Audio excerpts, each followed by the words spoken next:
Passons à l'actualité la plus chargée peut-être aujourd'hui pour cette session de bourse. Les résultats d'entreprise. On va en dire un mot avec vous deux. Messieurs, vous restez en plateau à nos côtés. Et Eric Lewin qui nous rejoint par téléphone, analyste responsable des actions aux publications Agora. Bonjour Eric, bienvenue à vous. Merci de nous rejoindre Eric. Énormément de résultats d'entreprise et ce sera encore plus monstrueux demain pour ceux qui s'y intéressent. Quels sont les résultats qui vous marquent le plus aujourd'hui et sur lesquels vous avez envie d'apporter quelques commentaires? Eric, je vous impose peut-être le premier dossier qui est en tête du CAC 40 à l'heure où on se parle, c'est le dossier Peugeot. Et c'est vrai que l'actualité du secteur automobile a été très chargée ces derniers jours. Peugeot, les résultats, est-ce que ça vaut 3,5% de hausse aujourd'hui?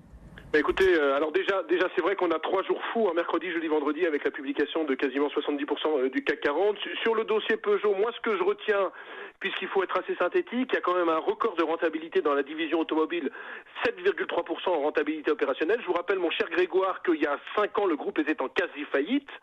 Il faut dire également que le free cash flow, je rentre un petit peu dans les détails, est de plus de 1 milliard d'euros, ce qui est une bonne chose. Mais surtout, ce qui est intéressant, c'est le relèvement des prévisions dans toutes les zones où est présent le groupe, l'Europe, la Russie, l'Amérique latine. On attendait par exemple 1% de hausse sur le marché européen cette année. Il y aura 3% du côté de Peugeot.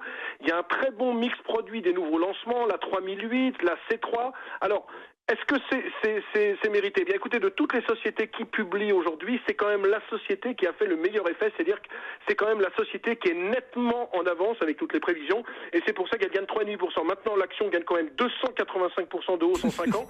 J'ai bien regardé dans le CAC 40, Peugeot n'a pas été toujours dans le CAC 40, mais c'est parmi les 3 plus fortes hausses en 5 ans du CAC 40. Il y a Valeo, il y a le Crédit Agricole, et il y a donc Peugeot, ça vaut 9 fois les bénéfices.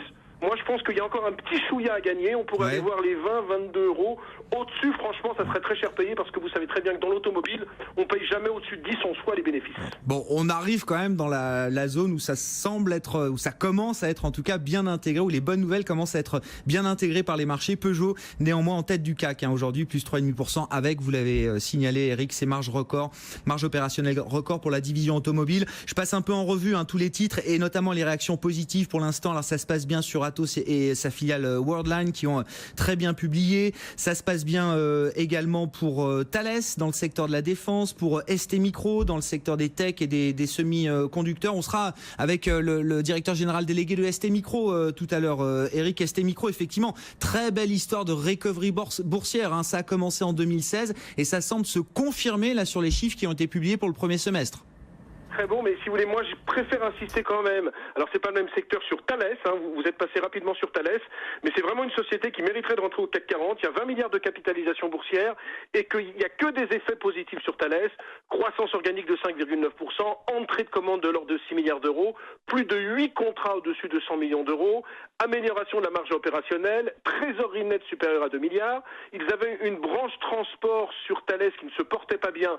Elle est maintenant dans le vert. Alors là aussi, il y a 5% simplement de hausse depuis le début de l'année. Moi, je pense que c'est encore jouable de gagner 10 à 15% sur le dossier Thales parce que ça vaut 17 fois les bénéfices. C'est pas donné, mais c'est vraiment un super dossier. Excusez-moi de ne pas avoir parlé d'STMicro, mais à choisir, je préfère vraiment évoquer ce très beau dossier qu'est Thales. Bon, Thales, très belle réaction de marché aussi. Le titre gagne 2,5% donc sur la publication du jour. Alors, il y a un dossier un peu particulier là qui se distingue aussi aujourd'hui dans les valeurs moyennes. Eric, c'est le dossier Fnac Darty. Alors, ils ont publié des chiffres. Je crois qu'il y a des éléments exceptionnels qui peut-être pèsent un petit peu sur l'activité là du trimestre écoulé. Mais surtout, peut-être ce qui fait le plus gros effet, c'est le changement d'actionnaire de référence. La sortie de la famille Pinault, Artemis.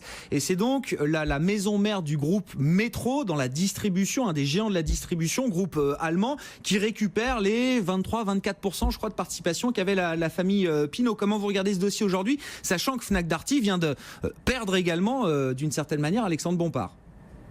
Fnac Darty, il y a deux choses à retenir. D'abord, plutôt que les résultats, il faut retenir les synergies. Ils sont en avance. On aura environ 130 millions d'euros réalisés d'ici fin 2018. Donc ça, c'est le premier salut boursier. Le deuxième salut, c'est bien sûr Metro qui entre à la place d'Artemis dans le capital à 70 euros par action. Avec une décote, ça va faire autour de 8 à 10% parce que je crois qu'on vaut 76-77 euros, si je dis pas trop de bêtises, sur le dossier Fnac Darty. Ça devient le premier actionnaire. Il y a un aspect spéculatif parce qu'on se dit pourquoi Metro resterait simplement à 24% du groupe. Moi, j'ai le sentiment qu'Alexandre Bompard a fait un travail exceptionnel. Il a réussi à redresser sa rentabilité dans un contexte ultra concurrentiel. Rappelez-vous, on avait parlé quand il y avait eu la mise en bourse de la FNAC en 2013, ça valait autour de 15-16 euros. Personne n'en voulait. Oui. Personne, je vous rappelle sur votre antenne, tout le monde était négatif, même moi, j'avais du mal à voir avec la concurrence, et pourtant, capitalisation boursière multipliée par plus de 6. Alors là, ce qui se passe sur le dossier, c'est bien sûr l'aspect spéculatif.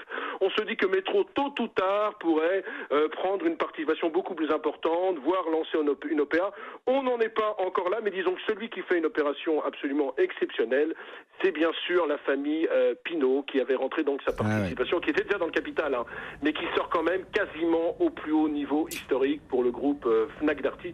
Franchement, on n'y croyait pas, c'est la très très bonne surprise depuis 4-5 ans quand même à la Bourse de Paris. Bon, Fnac Darty, plus 4,5%, donc sur toutes ces nouvelles positives qui soutiennent le cours de bourse, 79 € là précisément au moment où on se parle. Et puis alors, à l'inverse, un accident, c'est celui de Showroom Privé qui est entré en bourse il y a 2 ans, je crois, Eric, vous me corrigez si je me trompe. J'ai l'impression que c'est quand même leur premier gros accident boursier sur une publication et un profit warning. Là, que se passe-t-il chez Showroom Privé, Eric? Ouais, ça fait à peu près 2 ans et demi. Gros gadin. Alors en fait, chiffre d'affaires ce premier semestre en hausse de 27%. Le problème, c'est que la rentabilité passe de 6,6% à 3,6%. Et qu'ils font également un profit warning sur l'ensemble de l'année en prévoyant une marge entre 5,5% et 6%. Pourquoi ? Bien, ils ont acheté un groupe italien l'an dernier qui s'appelle Saldi Privati, excusez-moi pour l'accent qui n'est pas génial. Et bien évidemment, dans ce secteur, vous savez, les secteurs des ventes en ligne, c'est intéressant en termes de chiffre d'affaires, mais souvent les rentabilités sont faibles. Et dès qu'il y a un petit accident, dès qu'il y a une acquisition à digérer, ça peut provoquer des dégâts. Ce qui se passe aujourd'hui avec un énorme gadin sur le titre, moins 20%. Alors moi, ce qui m'étonne quand même, c'est Conforama, on en avait parlé, avait pris à la mi-mai 17% du capital à 27 €.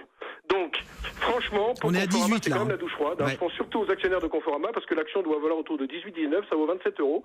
C'est un gros gadin, et ça nous prouve que ce secteur est quand même très difficile à analyser, parce que les rentabilités peuvent facilement décroître, et c'est quand même ultra concurrentiel. Je suis pas inquiet du tout pour la pérennité de la société, parce qu'elle est gérée par un tandem assez complémentaire entre David Dayan et Thierry Petit, mais c'est quand même un accident de croissance important.